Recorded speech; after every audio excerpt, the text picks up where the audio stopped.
Yo, what's going on, you guys? We've got episode number 23 of Marvel Yap going on today. Today, we're going to be talking about what's happened so far in 2025 with the meta as the first week of Marvel Snap comes to a close. We're also going to be talking about all of the ongoing cards that work with Moonstone, as well as giving you guys 2 different decks that you guys can use potentially even the first day that Moonstone comes out. And then we're also going to give our 6 OTA hopes / maybe predictions each there towards the end of the video. Let's go ahead and jump right into it. And as always, I am joined with the hostess with the mostest, notmydance. How are we doing today, Dance? Doing absolutely great. I've just been having fun. Marvel Snaps felt really good. The new season felt really fresh. Meta's feeling good. 2025, at least in my opinion, for Marvel Snaps, off to a very strong start. I know, speaking of strong starts, you were out of town. You were doing some marathon, right? Running around. What was that? What was that like for you? How'd it go? So honestly, I only did a 5K, but Amber, pregnant by the way, did a 5K, a 10K, and a half marathon all within 3 days of each other at Disney World for Run Disney. They do some sponsors for the Make-A-Wish Foundation and some other just like really great just nonprofit organizations, and it within 3 days. So we both ran the 5K on Thursday this past week. Then she ran the 10K on Friday and a half marathon on Saturday. Okay, I just looked up how long a marathon is. Marathon is apparently 42 kilometers. So half that's 21 plus another 15. She's 36 kilometers approximately. She's got a bun in the oven. Are you considering stepping it up? Do you feel inadequate? Do you need like what's going on? I do feel inadequate. I didn't have the same amount of training she had, and I got my feet are just bad. I won't go into too much detail because it's not that type of channel. But I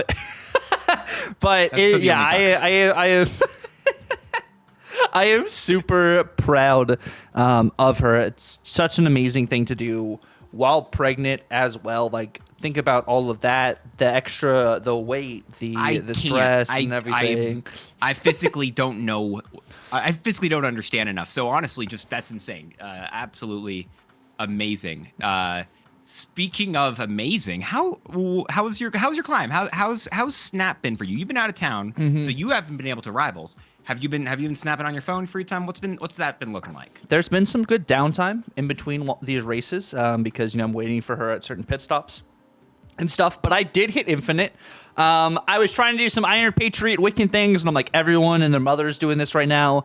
So I decided to be that guy, and I used Galacta Surfer, but since there's so much Iron Patriot and even Arishem right now, I was that guy that I ran Mobius, and I just used Mobius to try and counter all of this crazy energy eating just shenanigans that was happening right now. So I hit Infinite with Galacta Surfer and with Mobius in the list.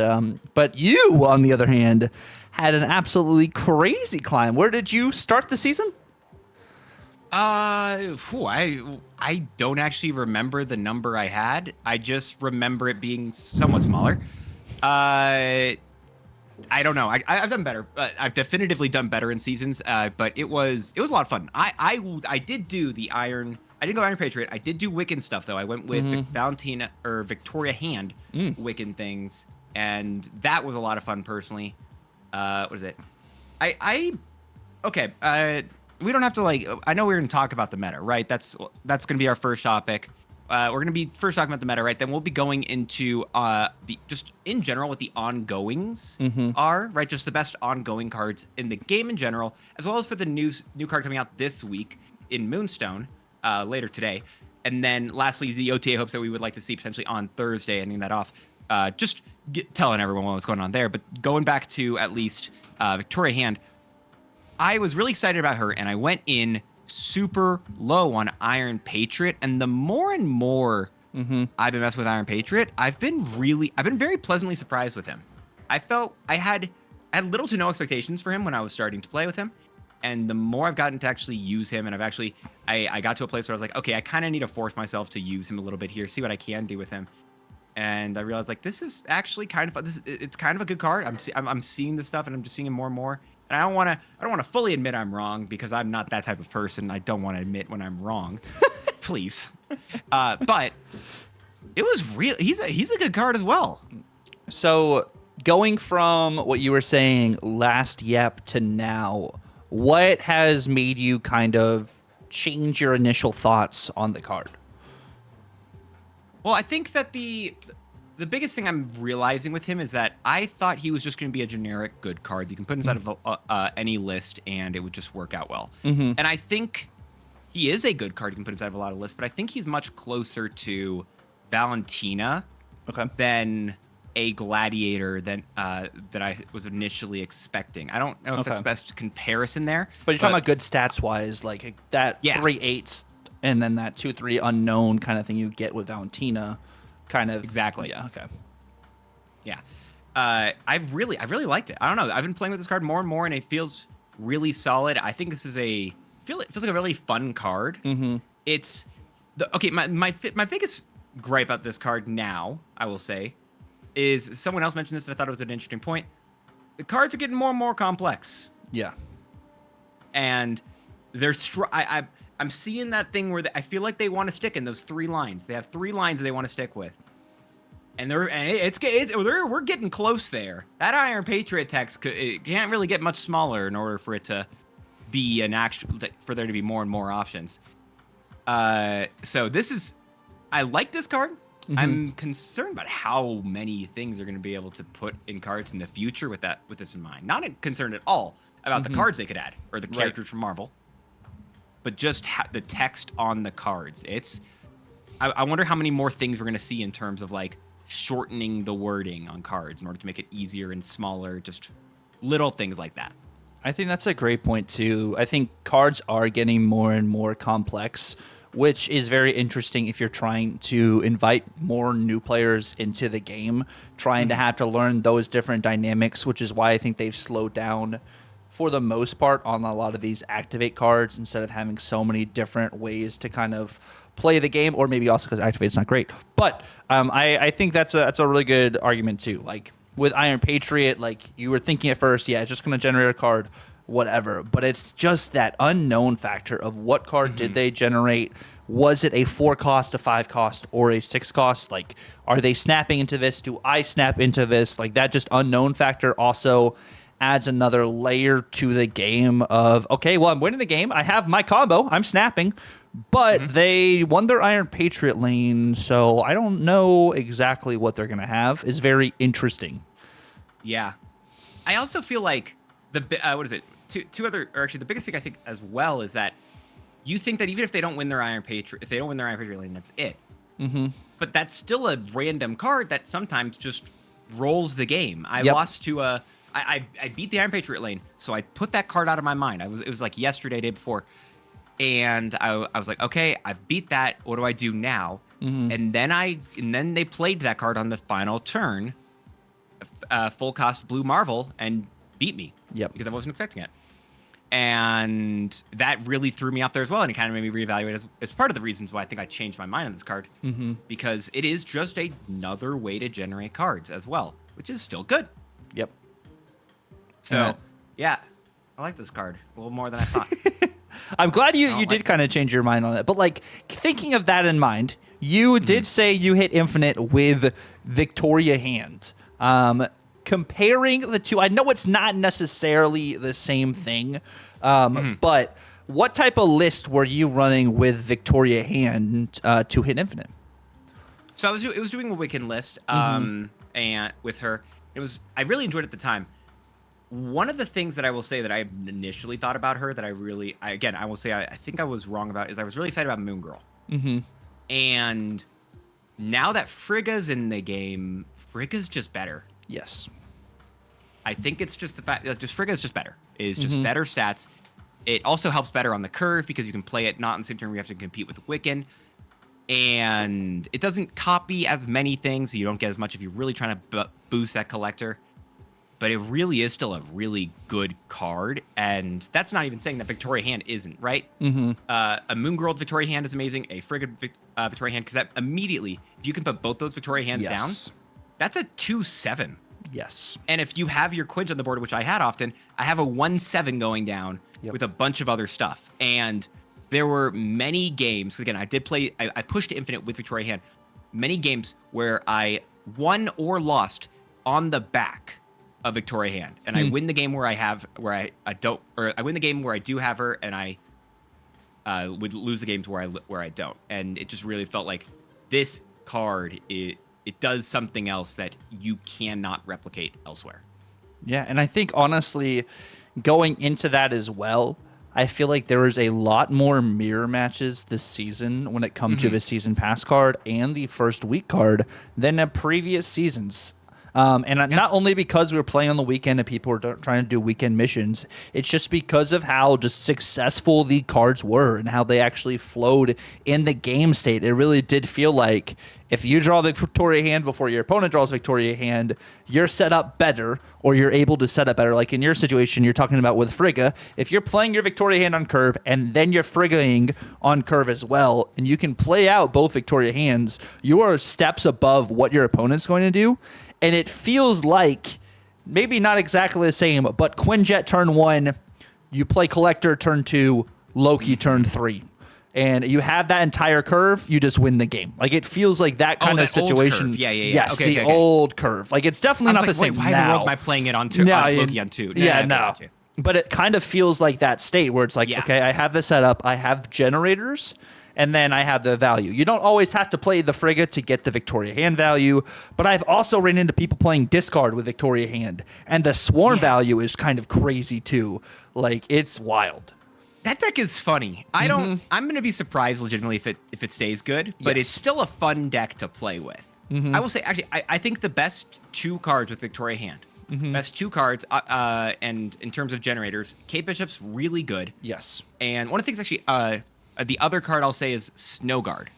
Yes. Snow Guard is so good for the generating for Victoria Hand value, because it makes it a 3/6 and a 3/7, in the Bear and the Hawk.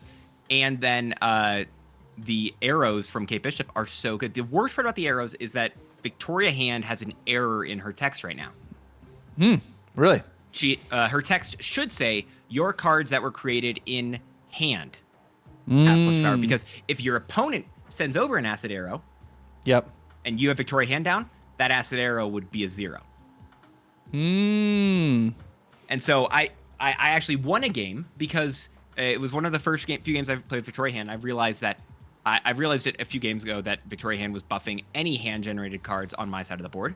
And I was like, I can just save this, and I play, and they sent some acid arrows over, and I just waited, and then I played the Victoria Hand final turn, and that acid arrow all of a sudden went back up, and I won that lane because they thought I was out there.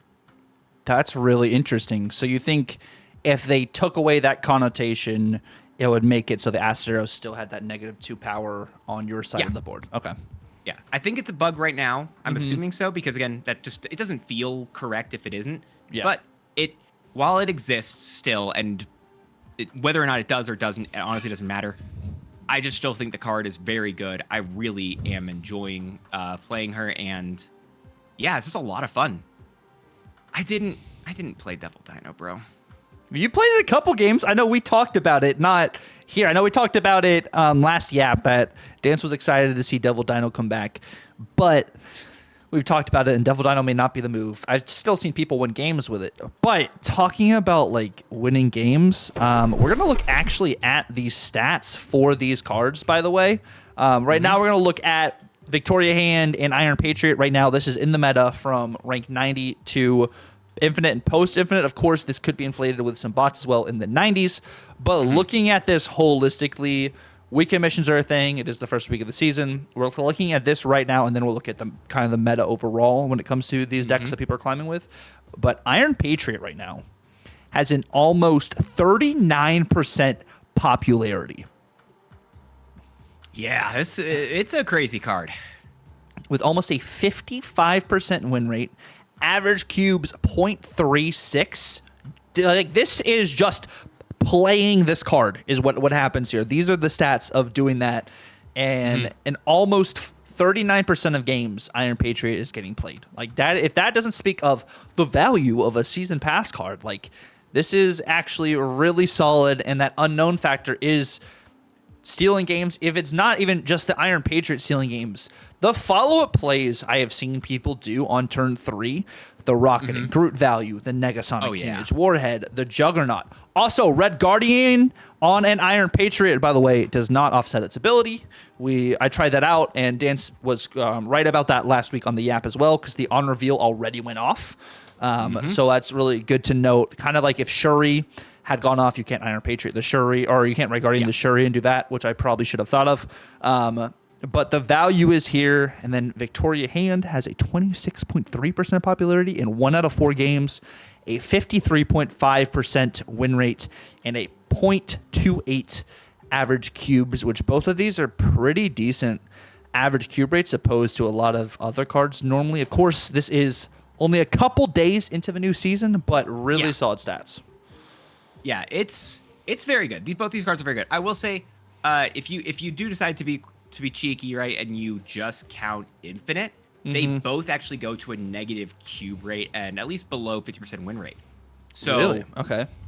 What is it? Because that is we're seeing the bots are doing a good chunk of that heavy lifting, because you can save those cards, the Victoria Hands, the Iron Patriots. Yeah. The popularity though? Popularity's still up there. Oh my gosh. Over 50% of games. Yeah. One of the things I think you mentioned, right, it was just the fact that it is what is it? Oh, you're seeing a lot of mirrors, but I didn't mind the mirrors because very simply it generated new cards. Right. So that whenever I'm getting these cards or whatever that I'm playing and my opponent's playing, it didn't feel like I'm playing, a Doom deck against a Doom deck. It felt like we had a bunch of different generated cards and we are just trying to hope for the best here, and I really enjoyed it. Yeah, I didn't mind really those mirrors at all. Yeah, I think that's better. I made the comparison earlier with Loki. But Loki, of course, in the past, you were able to have cards from your opponent's deck, so that mirror felt just really weird. Not weird, but just felt gross, and was like not playing different kind of decks. Not everyone's playing the same exact Iron Patriot or Victoria Hand deck, so the mirrors might have a card or two different. Plus, like what Dance was saying, with the generated card adds that extra layer of, well, we might be playing the same thing, but I bet we didn't get the same exact card here, so we might be playing 2 different outs depending on what we ended up doing and if we won that Patriot lane. Yeah. No, I feel like it was really fun. I really am enjoying the current meta and exactly what it's looked like this first week of the first season of 2025. I've been enjoying it. I felt like it's a lot of fun. I feel like there's a lot of diversity, and like Surfer came back, right? You pushed to Infinite with Surfer, didn't you? That season pass card, because you can kind of just chill out and you're playing on your own free time. People who said Erishim was being killed when the OTA occurred are once again proven wrong. Erishim's still a playable deck.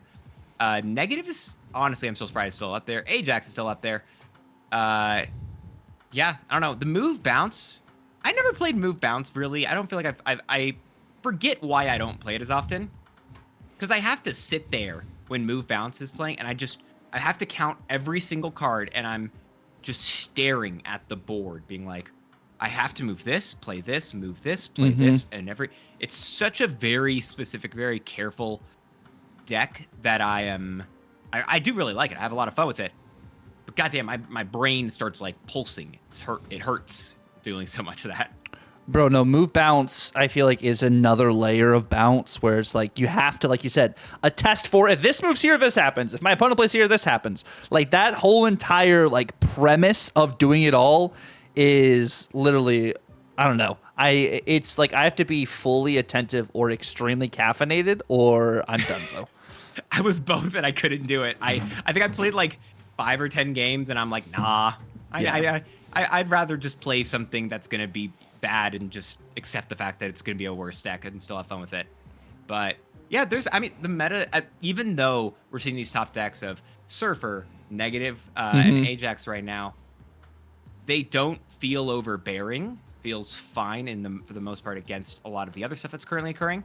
And then looking at the rest of it, I don't know. I don't mind really any of these decks right now that are very popular. Even the most popular one, which is Doom, and then discard is immediately following. Yeah. I don't mind them. Yeah, no, I think they're popular, but they're not oppressive. And I think that's the main thing that's really solid, is we don't have an oppressive meta at the moment. But I do think if Ajax keeps doing what Ajax is doing, even though the popularity is kind of all over the place and it's not like crazy, maybe if, Dance has a Luke Cage change and Luke Cage stops being as around, Ajax might be a huge issue, especially since it is winning a lot. And like that was something we were seeing at the end of last season too, is it really was winning just a lot. Yeah. Yeah, Ajax is a very good deck right now. I don't know what you have to say in terms of like how that's gonna what you want to look at in regards to maybe trying to tweak it. We'll talk about that maybe a little bit in the OTAs at the later parts of this. But I do think that there are other. I don't know. I don't even mind when I am playing against an Ajax deck. Yeah. Even if I'm playing a deck like the Victoria hand where I'm filling up my board, I think I still have options. Yeah, I mean, your cards are getting the +2 to negate the -1 that they might getting from Hazmat. But before actually, hold up. Sorry. Did you see the thing about Scream versus Rocket Raccoon and Groot? Yeah, I saw a thing where Scream is the actual issue and it's not Rocket and Groot that are the issue with Luke Cage. Yeah, that threw me off. I didn't know if you had seen this because what is it? Glenn gave an explanation, and I'll say it. I don't like parts of that. I feel it feels weird to me, and I don't know. But he explained it right because apparently they want Steel to work differently than Affliction, which is again going into more of those keyword thingies that they're adding into the game in order to whatever. But so Glenn says, if I try to steal $1 from you and you still have $1, I didn't actually steal said dollar. But if I do get $1, then I've actually created an extra $1, not stolen it. And so because Steel is apparently more powerful than Affliction, they want it to be a little more restrictive so we can balance it more appropriately, design cards that will impact the two differently. If they were exactly the same, there's also less reason to differentiate the language. And I think that just kind of, I don't know how I feel about that. No, that's like putting Luke Cage on an even higher pedestal in a way.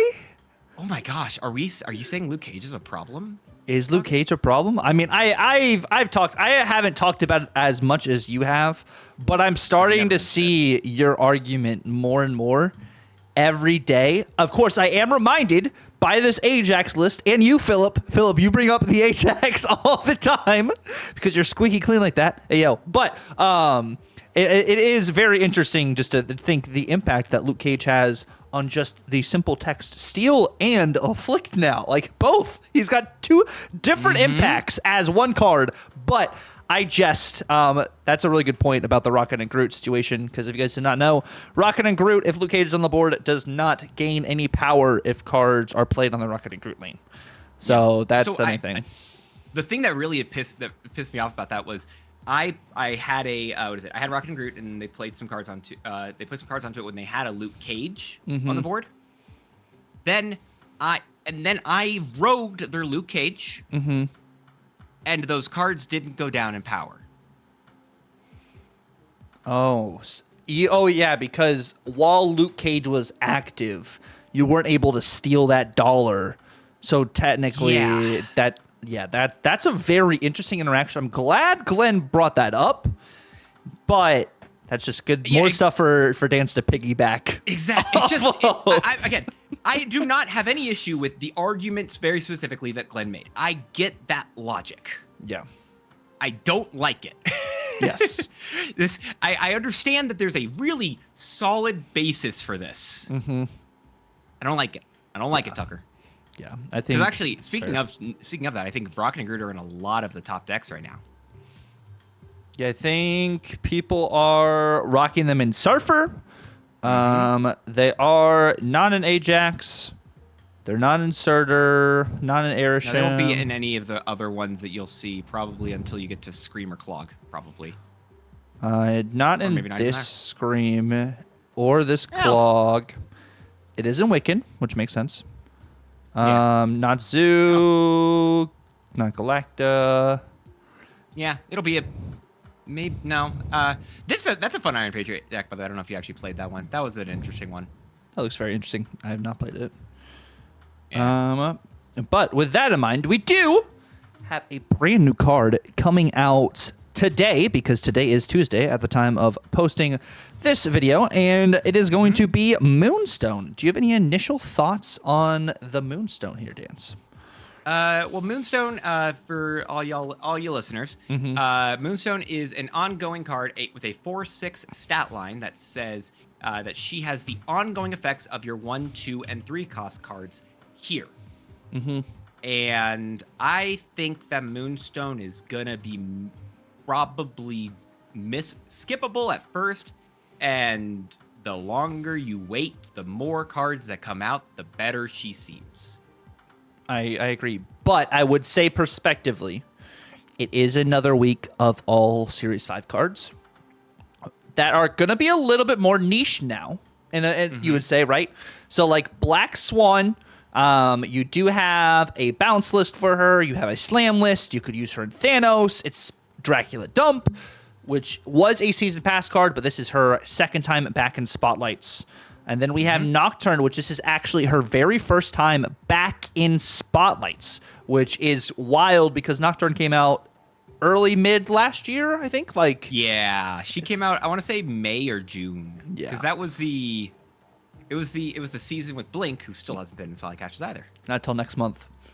Yep. Allegedly. Oh, data mine. Allegedly. Data mines. Allegedly. But yeah, we both saw that asterisk coming a mile away. Anyway, yeah, I mean, honestly, do you recommend this week? I recommend this week, I believe, over next week. But still, it's a wait and see until after the OTA before I would suggest opening Spotlights or anything, just because we don't know what's going to happen in the OTA, what cards might get adjusted and stuff. I agree in the sense with Dance as well with Moonstone that this card will be better later this year opposed to where she's at right now.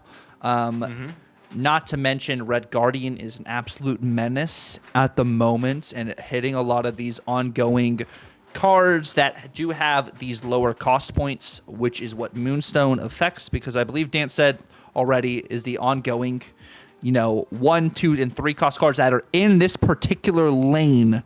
Moonstone copies those effects. And if they get hit with a Red Guardian, she does not copy those effects because those cards have no abilities at all whatsoever. Yeah.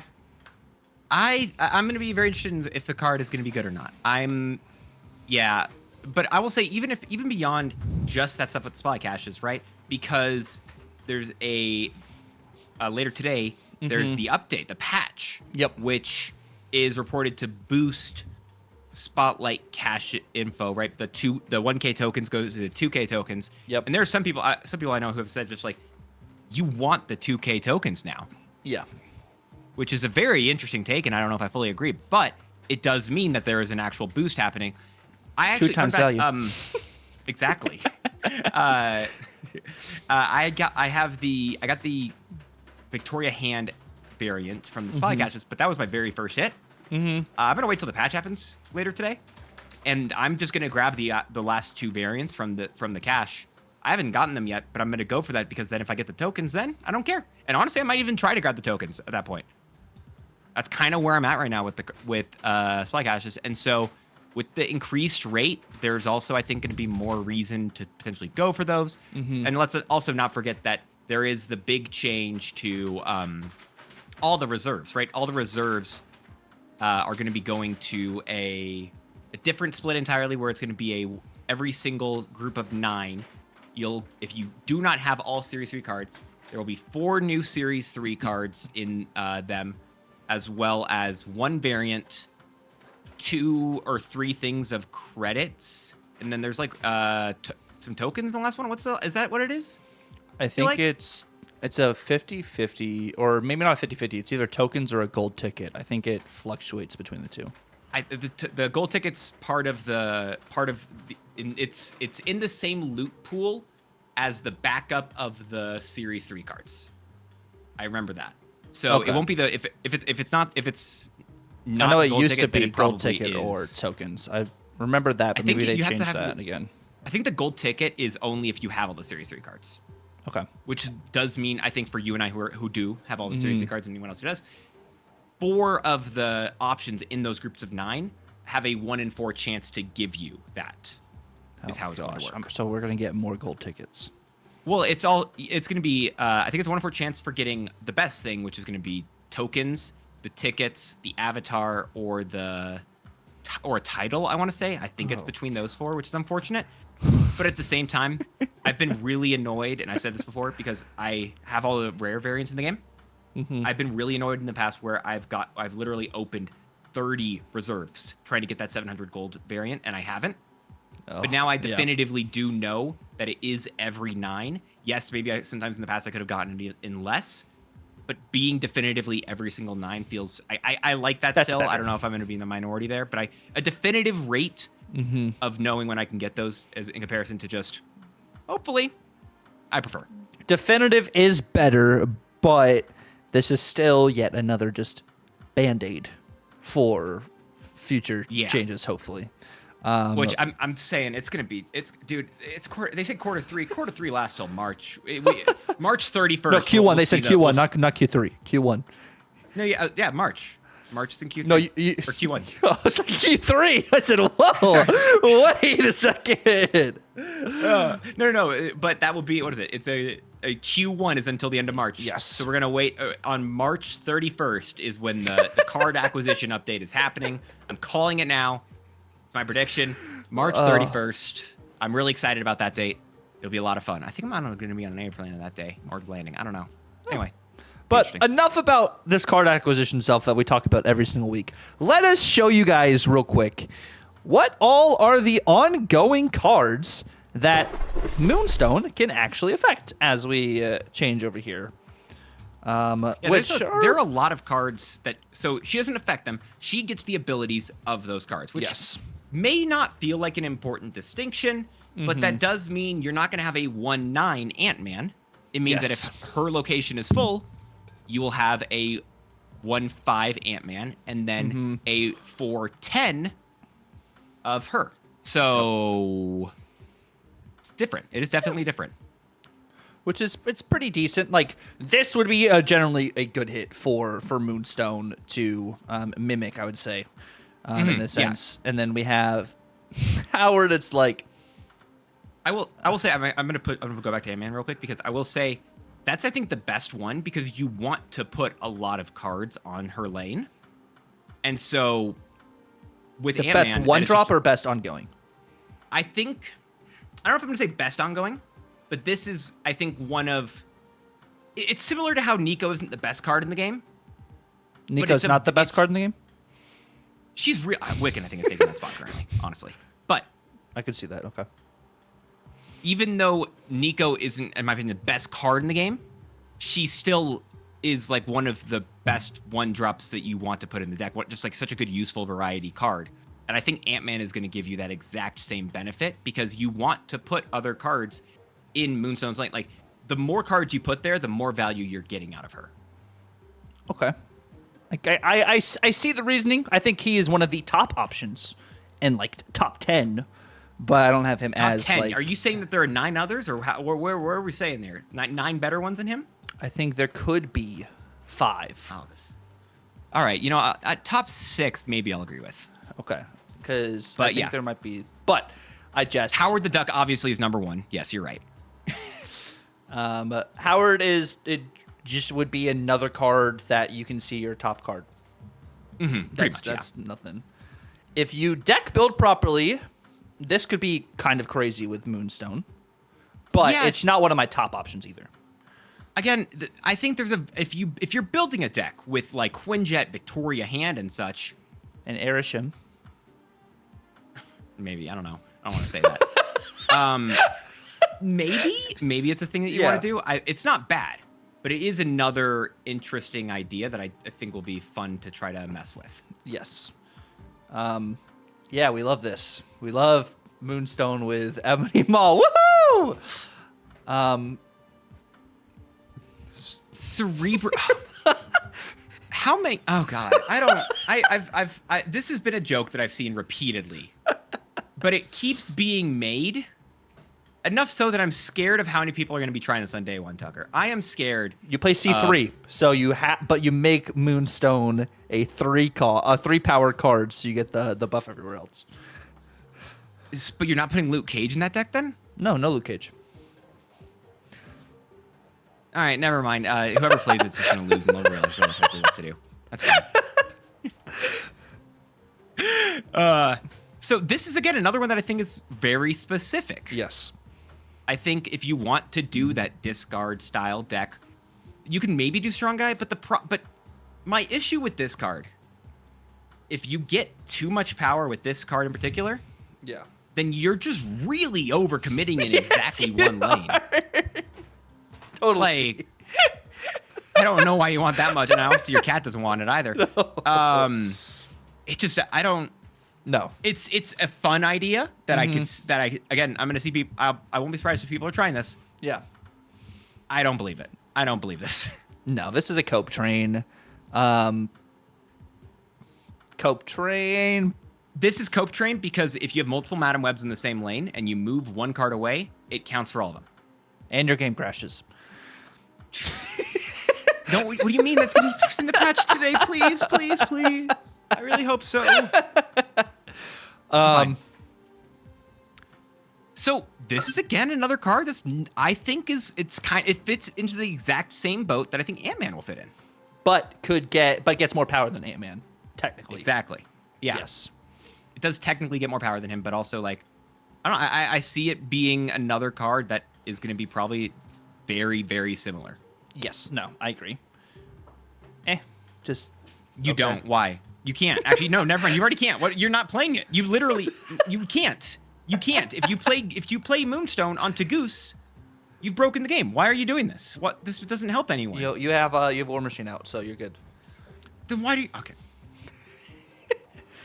Mojo isn't good already, but if you have a full lane against you, it's not bad. It's just like these situations are very specific. Mm-hmm. Now this though.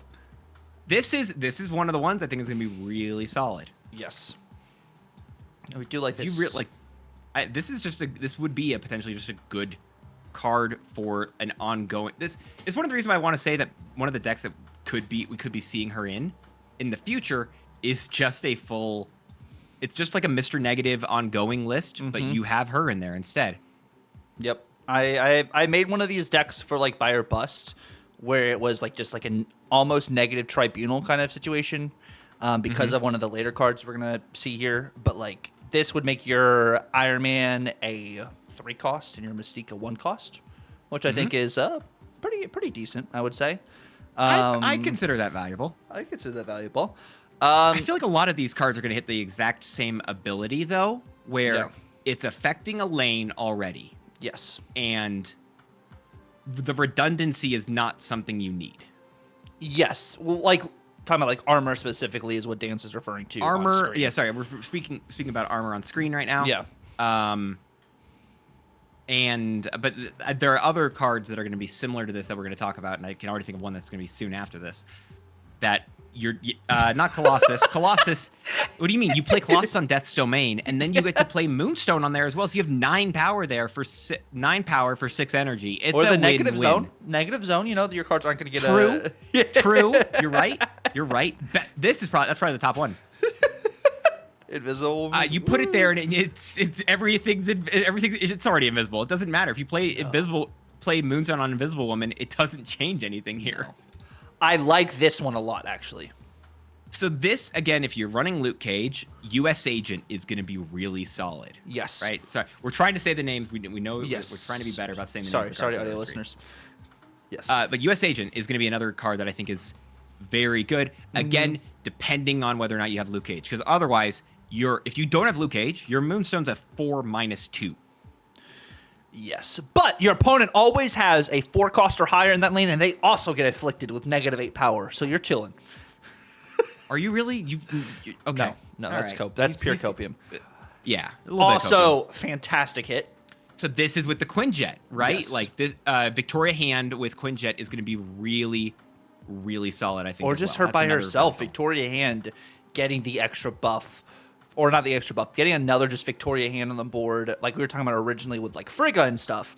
Having the Moonstone as another Victoria Hand gives you them that extra value as well. Yeah. No, I think that's going to be another really solid one there.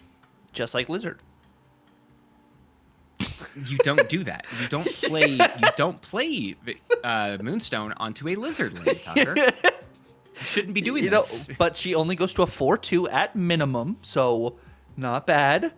Yeah. This is the pinnacle. This is of the Moonstar card. Mystique is the best card to Yes. play on a Moonstone. Yes. In my copium world, you know what I have? You know what I have? Okay. You go Super Scroll. Yep. Right, is it Super Scroll? I don't know. At some point, you go Super Scroll. You play Mystique, and then you play your Moonstone, and you also have an Onslaught there, and your opponent's doing a full negative deck. Yep. And you win. You That's just win. the full cope. That's the full copium right there. Actually, there's another card that we're going to talk about in a second, and I talked about this on stream recently, so much so that I had to pull out a whiteboard for it. I kid you not. Okay. Because we were trying to figure out the exact math on it. So there's going to be a lot of math here, but after we talk about Patriot. Okay. Did you do the math of the Patriot Mystique Moonstone Onslaught? Not Patriot. Okay. But it was Patriot is another similar. great hit for Moonstone. It gives you an alternate if you don't have the Mystique, which maybe you were using like the Iron Lad slot, or if you have a Patriot and a Mystique on the same lane, and then you play the Moonstone. Is Patriot Mystique Moonstone on the same lane similar to a Patriot Mystique Onslaught? Patriot Mystique Moonstone. Patriot Mystique Onslaught. It would be, yeah, that's the same pretty much. Yeah, that would basically be the same. Okay. But if you get the choice, right? You don't actually, well, no, because then but that's a curve, right? That's just a whole curve right there because you go Patriot on turn 3, Mystique turn 4, Moonstone turn 5, and then you play Ultron on turn 6. That's a lot of power just on its own, right? That would go to, if I'm not mistaken, each of your drones would be at 10. Yeah, because you get the +2 twice, which would be 4, plus another 4. Yeah, your drones go to 10 power. Yeah, that's good just there on its own. I think there's gonna be a lot of fun stuff there, and it's interesting. This is okay. So I don't believe this is gonna be good. Okay. But I had someone come up to me and they were like, "Listen, Mr. Fantastic is the copium." Okay. Because what you do, what you do is you play Mr. Fantastic. Yep. You then play Moonstone, Okay. and obviously you then play Patriot, or not Patriot. Sorry, you then play Onslaught Mystique. Okay. So Onslaught, Mystique, and Moonstone all double the ongoing cards of the other ongoing cards. So that means Onslaught is actually doing ×8 to everything else, and I think so is Moonstone, so is Mystique. I feel like that's correct. So the combo is Ravonna on 2, Mr. Fantastic 3, Okay. Moonstone on Mr. Fantastic lane. In a perfect world, you could just do Ravonna and Mr. Fantastic. Well, no. So Ravonna on a separate lane, Mr. Fantastic middle, Moonstone middle. Then you have to play Sarah if you're not running Magic. Exactly. Yes, Sarah. And then you're playing Onslaught, Mystique, both onto the Mr. Fantastic lane. I don't know what you're doing in the end. Maybe you just have Magic on the board. I don't know. But if you do all of that, I think I've done the math correctly. I counted it all out. In the side lanes, you have 1,152 power. If he's at the middle. Now again, I could easily have done my math wrong. There's a clip of it somewhere of me counting it all out, and I think it's correct, and I'm saying it with a decent amount of confidence.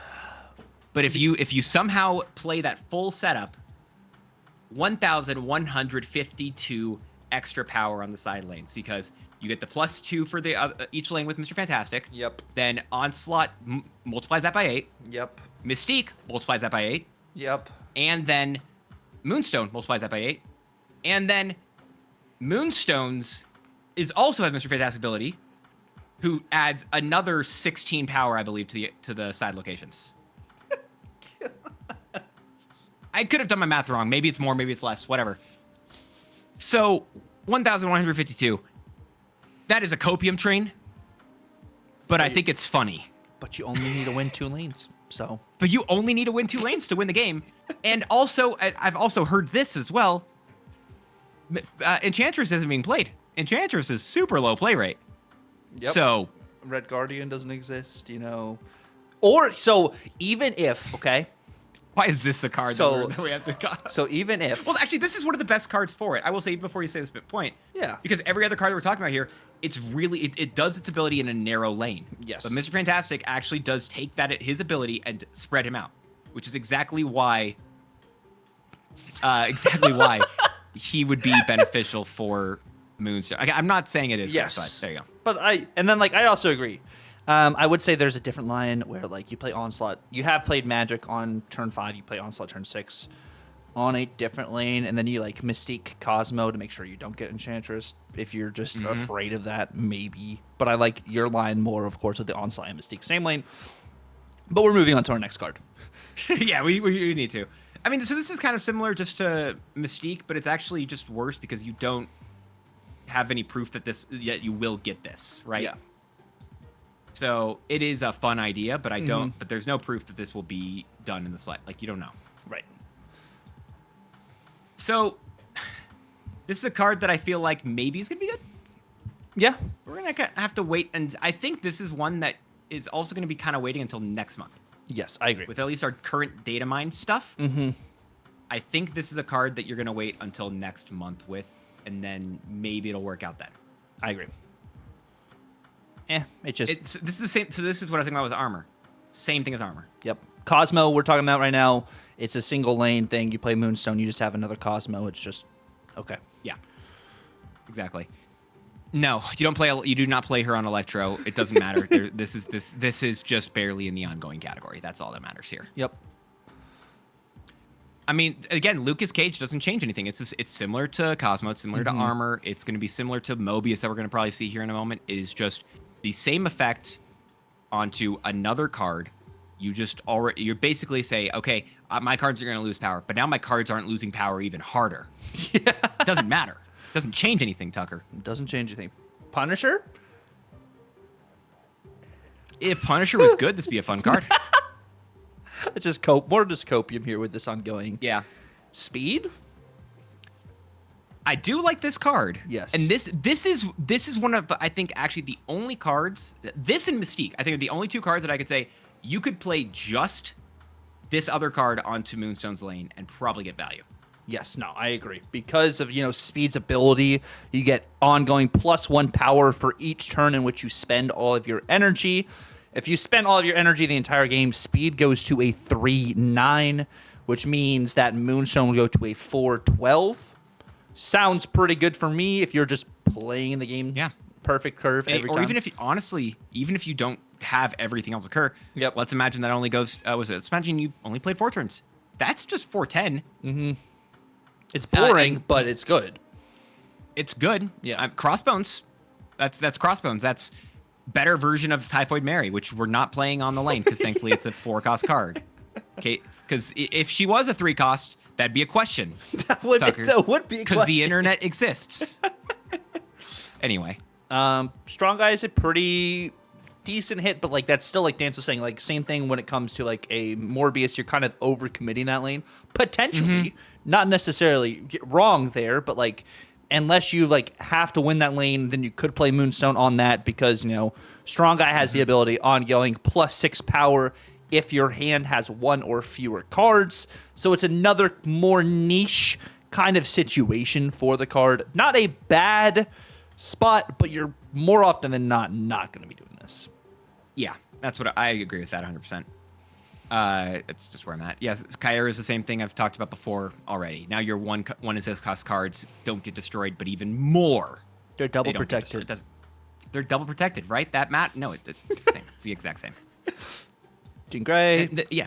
Jean Grey is the same as well. I'm not going to bother making the same joke. I've made it for comedy comes in threes, and I'm pretty sure we're in double digits. The so thing we're good here. with Jean Grey that you can probably combo though is like if your opponent has to play on that lane, or if you're having to fill it, you can use this for some Ant-Man value, potentially, Captain America, Ant-Man, Mojo, Captain America, yeah. But nothing specifically for Jean.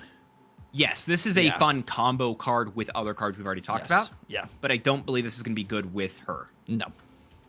Yeah. And that's not even an option. Sorana's not an option here. Ghost is... comedy comes in 20s, Tucker. What do you want me to say about Ghost? What do you want me to say here? And then that's all of the 1s through 3-cost cards. I will say there are some cards that are higher costed that if we go back to Mystique lets those cards be cheated in as an additional thing under Moonstone. So you could potentially Wong Mystique, Super Scroll Mystique, Iron Man Mystique. There's just a bunch of those specific cards that work just with Mystique, and you can get value there just with that. But it's not going to be generally a great idea for everything else, though. Yeah. No. It just Mystique would be the enabler for Moonstone there. And so, Dance, we have those two decks right. Which deck would you like to go first? Do you want to do your deck or my deck? I'll be selfish and I'll go first, I think. Okay. Because I think you went first a lot last time.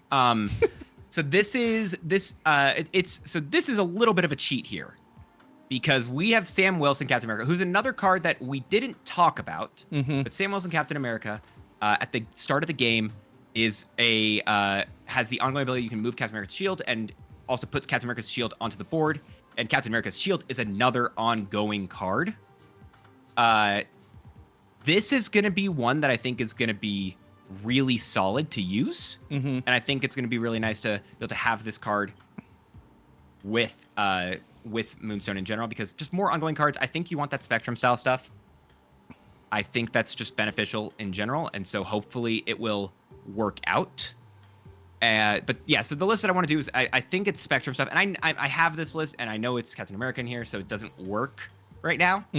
But I do this is you're basically, if you come back in like 3 or 4 weeks, whenever we start talking about the new season card, this is gonna be close to, if not what I want to do in Sam Wilson's season, pending no OTA changes or stuff. Pending OTA changes, anything else, this is where I really want to go and see a lot of the cards working, because you have the Spectrum buffs, right? And like I said before, Miss Marvel, Mystique are really going to do a lot of good stuff there with the Moonstone, and you want that power spread, which you can get for one with Captain America's shield moving, with Miss Fantastic, with Miss Marvel, Mystique copying stuff. You also have Spectrum to spread your power out here as well. Madam Web also moves stuff, so you can set up the lanes exactly the way you need them to. There's a lot of very specific things in this deck that I really like, and I hope it works out. The biggest problem I could have with this deck, if whenever it comes out it does have a problem, is you try the composure there was amusing. There could be a world where you want to put Claw in this deck instead of Cosmo. Okay. Is potentially what I'm thinking about, but the list that I think I would like to be able to do with Moonstone, I can't do it day one, so I'm cheating already in the brand new segment. But this is really what I would like to see.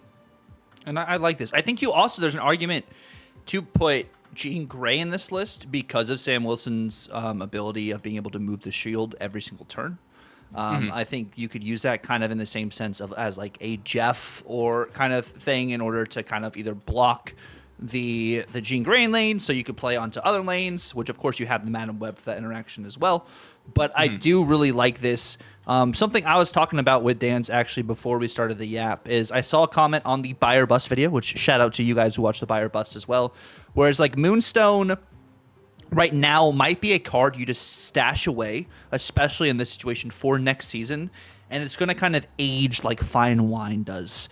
I mean, the card itself, great, looks great overall, so it's going to age well, but like meaning just the variants and stuff. But I think the time for this card is a little interesting. I will probably talk about some of these cards like Luke Cage as we go later on into the Yap maybe. But like with how relevant that is, and maybe if you're trying to play some Affliction stuff, like you may not be able to get the US agent value Moonstone is a little niche in a sense because of, what actually cards do get the value from it. But I like this kind of interaction here. I think the whole Spectrum situation, like, the only card in this list that is not ongoing is Spectrum. The rest of the stuff will have some sort of value unless it's Miss Marvel, but you can still Mystique the Miss Marvel potentially to get value there. That's exactly what I'm okay with. Yeah. But I think in general, the amount of cards you don't get any value from here, Yep. At least Moonstone doesn't get any value from, right? It is Cosmo, Luke Cage, Yep. and Madam Web and Spectrum. It's 4 cards technically. I'm saying I'm leaving Miss Marvel because I'm counting cheating with Mystique. Yeah. But that's it in my opinion. And so I think there's a good amount of potential there just on that front. I don't know if it's going to matter. I don't know if it's going to be enough. But this was my idea in terms of like, okay, what do you do with Moonstone? Because you need the enablers for her. And I think that's one thing as Wiccans become more popular. Yep. You know that you need to have that card set up. You need to build your deck specifically. So that's my logic. But what's yours? Let's talk. Tell me through what you're doing. So I made a kind of just a Patriot plug and chug in a way list over here. It's kind of an old school Patriot in the sense of you're playing Squirrel Girl in this. You have Wasp. You have Doom 2099 because just the Doom value is just great. More often than not, if your curve is the right way, you're not playing more than 1 card per turn after turn 4. So that's my logic there. So like if you do have Doom 2099 in hand and you're trying to set that up, you play your Wasp out early. So then for the rest of the game, you're just playing 1 card. You have your Moonstone to be able to help your Dazzler, your Mystique, your Ant-Man, your Patriot, and you have Invisible Woman in this list. Of course, Invisible Woman doesn't get the extra value from Moonstone itself, but you can put your Patriot, you can put your Mystique or your Dazzler behind that, and then have your Moonstone on top. So if they were going to a Red Guardian or Enchantress kind of thing, you have the Invisible Woman to protect that. Just also trying to keep in mind there is a lot of Alioth out at the moment, which is definitely going to be one of the bigger issues for Invisible Woman in that sense. But you have the top end with Doctor Doom or Ultron to fill. And like we were talking about earlier, if you Patriot, Mystique, Moonstone into Ultron, then all of his bots have 10 power. So a 110 seems pretty crazy. 40 power on one lane is pretty nice, I would say. It's average. So you have those options. And even if you don't get that entire Mystique value, you can still have your Moonstone as an alternate for Patriot, Dazzler, Ant-Man kind of situation. So you have a couple just different ways you can run through it. It's kind of a more simplistic kind of Patriot list. I don't know necessarily how crazy it would be in the meta currently, but just what I got going on. No, I like this as well. I think this is actually a really fun idea. I think the Doom package is potentially the worst part of it. I think Iron Lad instead, maybe. I was gonna say Jubilee in order to potentially let it be a 3-cost or lower potentially. A Jubilee or I don't know, but if you toss like. Yeah, I do think the Patriot stuff's going to be good in general. I think I think that if you go for, is it crazy to say like Mysterio, Kazar, Mockingbird? No, that's, I was thinking either Mysterio, Kazar, Mockingbird, or even like you go more just overall zoo stuff and maybe you throw a Marvel Boy kind of thing in there. There's a lot of fun stuff. I like the list. Whether I don't think that, in a similar way that I'm willing to bet that what I have in my list is not the final version. Yeah. But I like the concept in general. This is the exact. I like this concept. I like the places this can go. It's just a work in progress. Rough draft. Just as a baseline though, if you put if Patriot, Mystique, Moonstone, Ultron, like we said, it's 40 dang power, bro. Yeah. It's good. That's good. So. It's an easy sell for me. Easy sell. Yeah, I think there's the value there, and like you can use the Mystique later in the game, hiding it behind your Invisible Woman kind of stuff. Like it'll be interesting. You know what I want? You know what I think you should add? It would be. It's a card that I said would be probably niche. I kind of like Rogue. Instead of your Invisible Woman as a little bit of like a counter tech to whatever your opponent's trying to do here. I like it. I'm sold. I like this. This is gonna feel. It just feels like it's like perfect. It's one of those like perfect amount of cheeks. The more and more, not cheeks, but like cheek. The more and more I'm looking at this stuff, I'm like, I'm seeing more and more stuff like building in my head. It's looking like a lot of fun. Which we've also kind of built up our hopes for the OTA this week. So with that in mind, we're going to move over to our last segment of the app, where we're going to be talking about what cards we would like to see changed. Some might be buffs, some might be nerfs. But I believe we're going to start it off with Dance over here with his first OTA change. Okay, yeah. I think we've... How many do you have today, Tuck? I have 6 OTA changes. Mine are all buffs, though. Okay. You start us off, actually. I'm gonna ask you to start us off here, because I've got... I have a bonkers for one of mine, and I only have 5, so it's like I took out one to make one of the other ones like a really... I have a lot in one, so I'll wait for that. So I'm going to start off with what I think is my craziest of, or maybe it'll be maybe 1A and 1B of craziest potential OTA changes. Okay. Oh, you're starting us off crazy. Okay, I'm down. I want Adam Warlock to go to a 3/3. Just base? Just 3/3 base? Just 3/3 base. Make him a 3 cost. I know at 2 cost he didn't do much, but he was a 2/0 at 2 cost. This is very amusing to me. And one, I always have a list whenever we talk about OTA changes. I have a list of things that I think about, and I'm like, this is an interesting idea, and I write it down. And in said list, I have a 3/3 Adam Warlock. The only difference is he changed to be an on reveal, similar to the Guardians, where you have if your opponent played a card here, you get that bonus. Okay.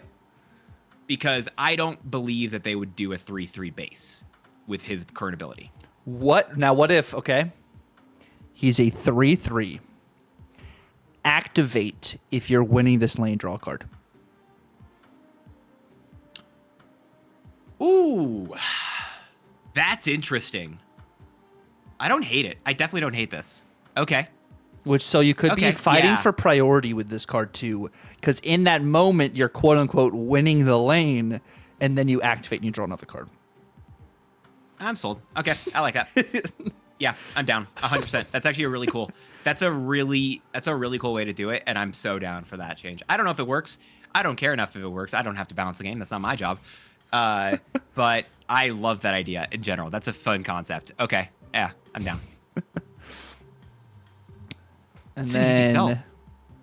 Let's see. For your change, what do you have for your next card, Dance? All right, I'm starting off. I'm gonna start off with a buff because I have quite a few nerfs down the line. I've got 3 nerfs in total, pretty much, or maybe more, whatever.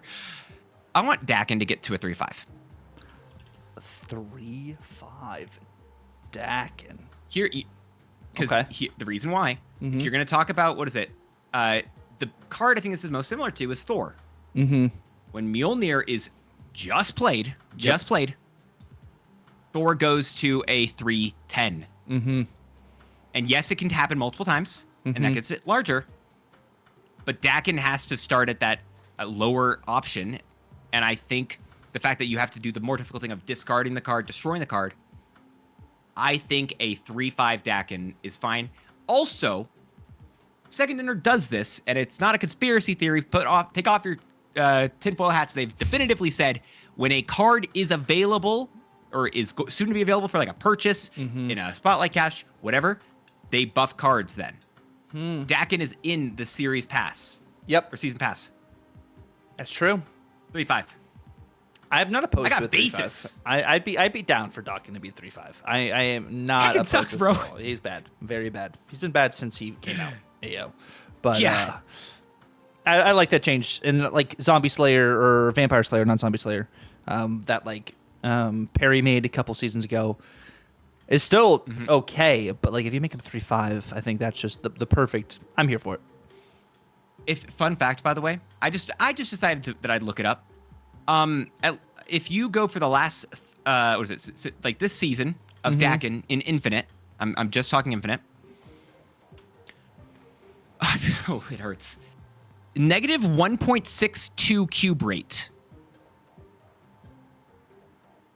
Almost negative 2 cube rate, Tucker. Oh my. Of course, infinite. People have only been infinite for a couple days, right? Almost a week, but no, almost 2 cubes just play this card.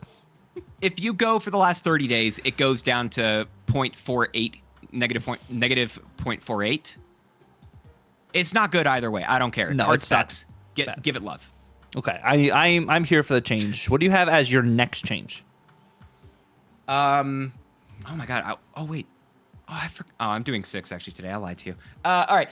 My next one I'm doing is this is my first nerf, Gambit. Gambit. Really? Discard is one of the best decks right now, and Gambit being able to just destroy a completely random card, and I think he's too good.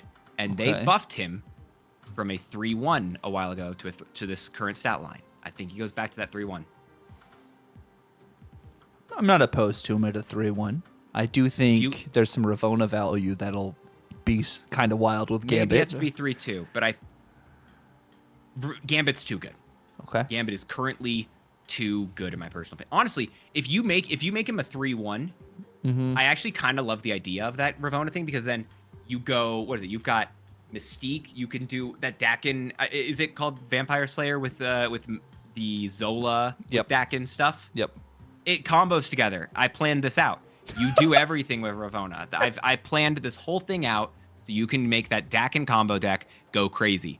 Anyway, I want Gambit to go down to a 3/1. I think this card is too good, especially when high voltage was happening. Oh yeah, this card just felt so bad. Yeah, very toxic. It's not fun. I'm not opposed to Gambit getting nerfed like that. No. Yeah, and also I will say discard is currently, and it has been for a bit, one of the best archetypes for a bit, and Gambit is a very strong part of that, because it just, especially for a deck that wants to discard, it's very little return in terms of you just getting rid of an opponent card. Yeah, and I think with Bullseye coming out next week too, I think there's going to be some Gambit Bullseye kind of shenanigans that's going to happen with the swarms and stuff. So, I don't hate it. I have some of these changes we've talked about before. So before we go over the ones we've discussed prior, Sure. I would like to see Rescue go from, instead of +5 power to +6 power, and Rescue go to a 4/10 potentially on reveal. Sure, done. I don't care. I like this change. Honestly, you could say +7. I'd still agree. 4/11 Rescue. The card is, you know what? The card is playable then. I don't even think it's good. I don't believe Rescue giving a +7, getting +7 whenever a card is played to her location next turn. I do not believe she'd be good then. So I even say 4 +7. I'm sold no matter what, Tucker. Easiest sell of my life. Okay, well that was easier than I thought. Next change is going to be Bishop to a 3/3. Oh, that's where it was originally, and then he got put to a 3/1. I want to see Bishop at a 3/3. Okay, yeah, I like this. That makes sense. I think Bishop's getting cut from a lot of those. I feel like Bishop has gotten cut from a lot of lists recently. Yes. I think I don't mind it. I wonder if a 3/3 is going to be a problem, and maybe it's a similar situation to Gambit where maybe it's a 3/2 is better. But I don't mind him getting love, and I think that's a really good point. When I'm doing bounce stuff, bounce isn't played much anymore, just traditional bounce. Yeah. But Bishop was one of the first cards to get cut from the package in favor of Toxin. Yeah, and it's less oppressive. I feel like Bishop being a 3/3 than Gambit being a 3/3 for the return and investment of whatever Gambit. It's random what he hits on the board kind of thing. Like, yeah. No, that's an easy sell for me. I don't mind this in the slightest. All right. Okay. Yeah. What is your next card? I'm gonna give you my doozy. I'm gonna give you my doozy now, Tuck. Okay. Because this is my 3-in-1. This is the one that I said originally was why I was doing less, but then I realized I wanted to change it up anyway, and I'm doing more. I want the 4/5 stat line going to 3 different cards. Okay. 3 different cards need to get changed to 4/5, and I've said them before. I don't know if Okay. I've said it to you. I don't know if I've said it I think I've said at least one of them on the app. If you, and I'm going to ask you now, I'm going to push it over to you. If you're guessing which 3 cards I want to get to that 4 or 5 stat line, which 3 am I going to go for? You're gonna go Luke Cage for one of them. All right, you're 1 for 1. You said 4, 5. 3 different cards to a 4 or 5. I'll give you a hint. The other 2 are already in the forecast. One of them's Drax. No. No. Drax thing is already a 4 or 5. Is he not? Drax If Drax isn't a 4 or 5, that's a... Drax is 4, 6. No, Drax doesn't need a nerf. What are you doing? Or Stop no, it. he might be 4. No, he is 4, 5. You're right. Okay. You said another 4, 5. 2 other 4 5s. Both of them are 4 cost. War Machine to a 4, 5. All right. Those were 3 guesses. You got Okay. you got Luke Cage right. Okay. I'll start. I will say yes. Luke Cage, I think gets nerfed. The biggest thing I am scared about, the more I've thought about it, is that Ajax is a very good deck. I think Ajax decks would have to get nerfed as well in a different way for that to happen. And I don't know how that happens, but I still think Luke Cage is still too good. Wait, actually, hold up. The other 2 cards, 4, 5. I'm thinking Wiccan, 4, 5. And I'm thinking another card, 4, 5, is Anti-Venom. Ooh, okay. He stuck the landing. He stuck the landing. He stuck the landing. Are those Okay, the other good 2? Yes, those are the other 2. Yep. Okay. Sorry, I saw them on screen, and I was like, wait. I know it. Mm-hmm. Yeah. Wiccan, I love Wiccan. Mm-hmm. Wiccan's too damn good. I think his power definitely needs to be tweaked. Yeah. And I think if he goes to a 4 or 5, his effect is still amazing and you still love him. Yes. And so I think this is a completely fair change to Wiccan. And in the same exact way that I believe that Anti-Venom is incredibly good. He was, I believe, a 4-6. They originally, and then buffed got, both of these cards from 4-6 to 4-7. because Tucker. All right, listen. if you don't understand this now, we never will as a society.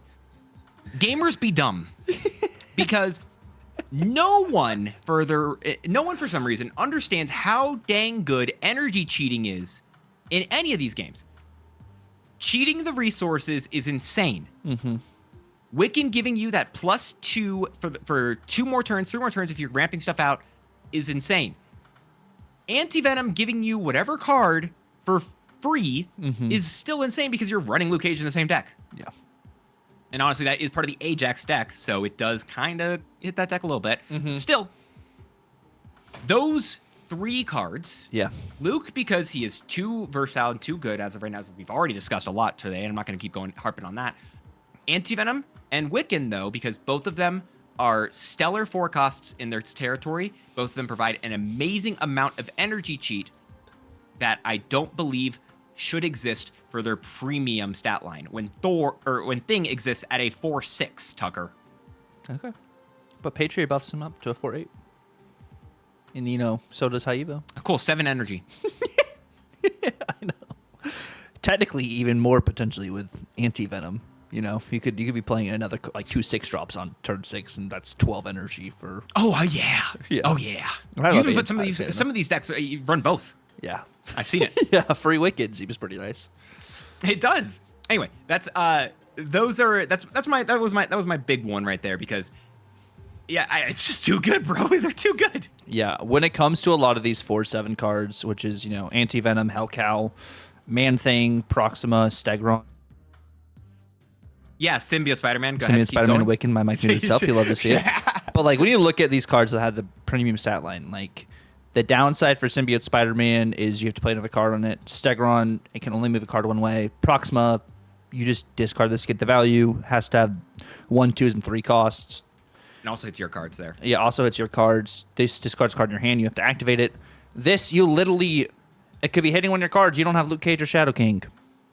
The downside it doesn't outweigh how and great also this card is. Luke Cage and Shadow King. You just said, they just immediately undo the downside. And then you have to meet just, okay. your energy. You just have to build your deck correctly, and people are learning how to build decks, Tucker. They've learned. Yep. The training wheels were the 2 power they put on Wiccan. We can take the training wheels off. He's still good. He's the best card in the game in my opinion right now. I don't have a rebuttal. I think there's a very large argument for that. Yeah. Very large. Anyway, that was my monster-sized one because it was a bunch of different stuff right there. But what do you got for you? I have some fun changes, not nothing crazy. Oh, okay. Just Okay. Sabretooth going to a 2-3, just instead of a 3-5, 2-3 Sabretooth. Okay. I'm fine. I say buff Sabretooth. Destroy Sabretooth. would love to see some other fun stuff. I don't care. Do it. It's easy. Silk goes to a 2-6. I like the change that we said before. If you're buff Silk. You remember that one? I need you to repeat it for any new listeners. Sure. Got you. Definitely not for you. So Silk, I think we said it was like a 2-1-2-6. Yeah. That says it has this ability after any +2 card's played power. here, this moves to another location and gets +1 power. Yeah. That's if you buff Silk, I think that's a much more interesting thing because then she actually serves a role and is a lot more she's just an interesting card then. Yeah, I mean, you just have to figure out which lane to Shadow King or Shang-Chi, which is really, really fun. Yeah, whatever. Tech cards exist. They suck. And then my last one, I mean, she'll just get Red Guardianed, if anything. But So I've talked about this before. Dance has talked about this before. What if we just make the Shocker better and make him actually more playable in High Evo? And he afflicts the highest cost card in your hand. Boom. Done. Yeah, done. I was talking about this recently where I was like, High Evolutionary would love to see some love. They tried with Banner. They really tried. It didn't work. Card's bad. But you know what? Else they could do? Yes, they could buff Shocker. Tucker. They could add a 7-cost no ability card that High Evolutionary could buff and give a good ability to. And then that one. Who is it? Fing Fang Foom or something? Yeah. Oh my God, that's a great idea. Wow. Fing Fang Foom. That's such a crazy idea for you to have right there. That's so cool. Okay. Yeah, you sold me. That's such a great idea. Wow. That was such a good idea there, Tucker. Fing Fang Foom as a 7-cost, I don't know, let's say 18 power card. Yeah. What would his High But Evo no ability ability. Destroy cards afflicted with negative power. Destroy cards afflicted with negative power? Like globally? No. Okay. Full ability, word for word, on reveal, move away all enemy cards here afflicted with enemy power or with negative power. Destroy them if you can. I love that. I was thinking something like the old Annihilus, where it's all your cards on the board swap, but it's completely random. No. But also that does some cool stuff in terms of like building like energy.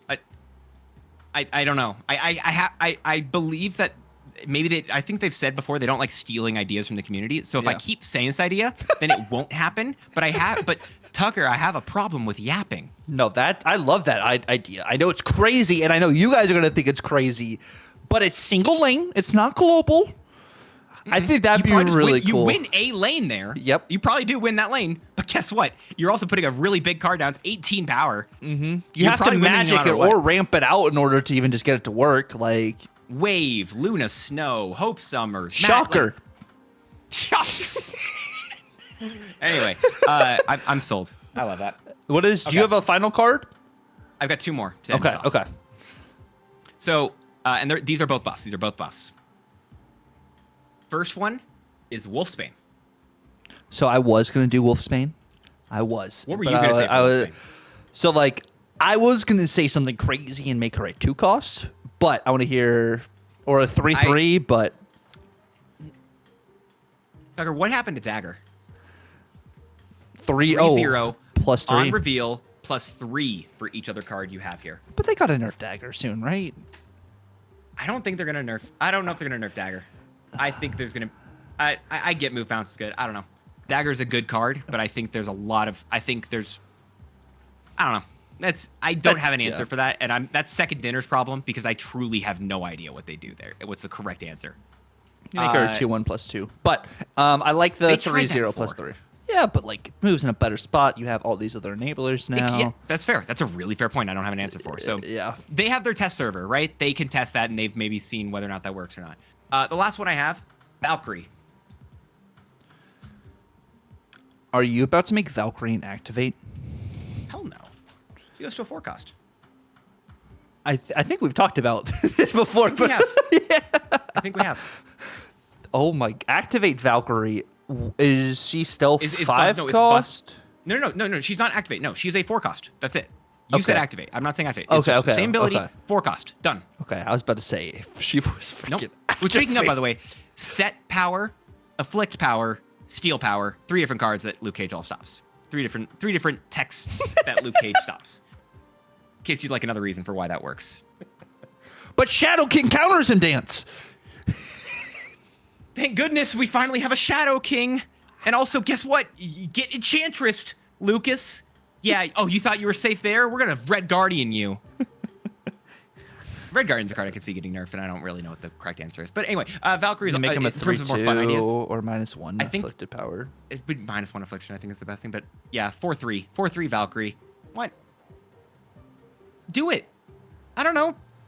There's a lot of ongoing cards in the game that don't care, and they buff the cards above that power anyway. And so if you just set everything to a 4/3, that seems pretty cool.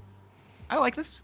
Yeah, I'm not opposed. I could be down for a Valkyrie change. But that is going to be the Yap for us. Let us know down below what cards you would like to see changed. And if you have any different ideas for the cards that we have suggested as well. But before you type out your beautiful comment that you're about to type, because you guys are all awesome, I want you guys to continue that awesomeness, and I want you guys to follow Not My Dance on all of his platforms, including his Twitch, twitch.tv/notmydance, YouTube, youtube.com/@notmydance, Twitter, twitter.com/notmydance. And do that, please, and if you guys do, you guys will get a cookie on the next episode of the Yap. So just keep that in mind. You're gonna promise them cookies? I'm not even getting a cookie. I mean, you're gonna get a cookie being here, you know? We all get Oh, cookies, okay. you know? Okay. Oh, you're talking about internet cookies. This little scamp. This scamp is an amazing individual who you should also be subscribed to over here on the YouTube channel that you're currently watching this on right now. YouTube.com/@Tucker. Drop the sub. Drop the follow. I don't know. Super chat, right? You can do that over here. While you're at it, head on over to his TikTok, because that's going down in like 4 days, 5 days. And make sure you go to allegedly. It's confirmed by the Supreme Court, right? Isn't that the thing? There's Jake things. We're not gonna get into that here though. But Go ahead and make sure you go ahead and you follow him over there. Follow him on twitter.com/Tucker, twitch.tv/Tucker. Speaking of the day this is going live, I believe both will be live for a good chunk of today playing Marvel Rivals. If you're interested in that. So that will be, we should both be live. We're both, I think, going live around, I want to say 8 a.m. Pacific, 11 a.m. Eastern, I believe. yes, that should be when guest is live on the front page of Twitch, which you guys also need to check that out as well. Definitely. Yeah, we'll be check doing it that out, for like 8 hours. So it's a big, we don't actually stream often together. So I thought I'd throw that in there as well. But it's going to be fun. So head on over. Yeah, and thank you guys so much for watching. If you guys did enjoy the video, let us know down below. Also, definitely follow us on Spotify and on Apple Podcasts. Those links are also going to be in the description. Other platforms. I was requested for other platforms as well, and I'm working on them. I don't know if I don't know when I'll have them, but I am trying. But all the info will be down in the description. Please hit us up with there. We really do appreciate you guys for watching. Till next time, happy snapping. If you guys haven't hit infinite, hope you guys do hit infinite, and laters.